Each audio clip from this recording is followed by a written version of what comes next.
Hello Cream Puffs, Melissa here, and today I am painting the wonderful comic Colin Mochrie. I really like this picture of Colin. It fully shows off the quirky personality I love so much about him. For Colin's background, I based it on the bright colours of the 90s. He would wear a lot of red, so I made his background orange and red to reflect that wonderful fashion we all reminisce about. So for today's colours, I used orange yellow, orange red, vermilion red and crimson red. I blended them out with cotton wool balls and I really like how this one turned out. 3 of the colours are all about the same level of brightness, but then that lovely dark crimson cuts through them and it just looks gorgeous. I think it would be fair to say that most of us know Colin Mochrie from Whose Line Is It Anyway? Whose Line Is It Anyway is one of my absolute favourite comedy shows. At this point I must have watched every episode and it never gets any less funny. Whose Line Is It Anyway was a comedy show that ran in the UK from 1991 to 1997 and then in the US from 1998 until present.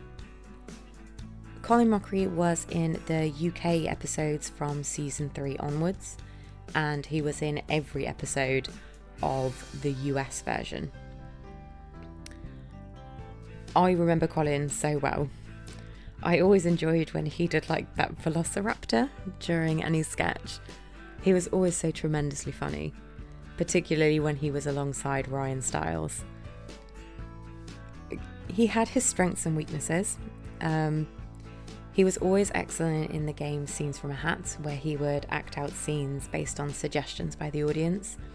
Another game I always found hilariously funny was Whose Line, where they would have to insert a line that was like written by the audience on a piece of paper into a scene where they wouldn't know what that piece of paper said. I also had a real soft spot for Helping Hands, where it would usually be Mochrie doing the hands for Stiles. He didn't love the singing game so much though, and would usually just repeat words or go like doobie doobie doo in replacement of actual lyrics. It always made me laugh because you could see in his face how much he hated doing it, even after all his years on the show.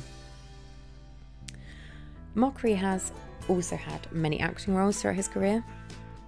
Unfortunately, most of them are on American or Canadian sitcoms, and I can't possibly comment on his performances because I haven't seen them.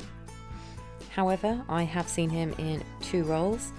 The first one was just once in an episode of Goosebumps, and the second was in there's this comedy drama film called Kit Kittredge, An American Girl, and it has Abigail Breslin and Chris O'Donnell and Stanley Tucci in it, and he was hilariously funny in it and very, very good. So he's clearly a very talented man, not just as a comedian but as an actor as well. Apart from that though, I regrettably don't have that much knowledge of Mochrie's career. That is a fact that I very much hope to change. So that's all for today. I hope you enjoyed, and thank you so much for watching.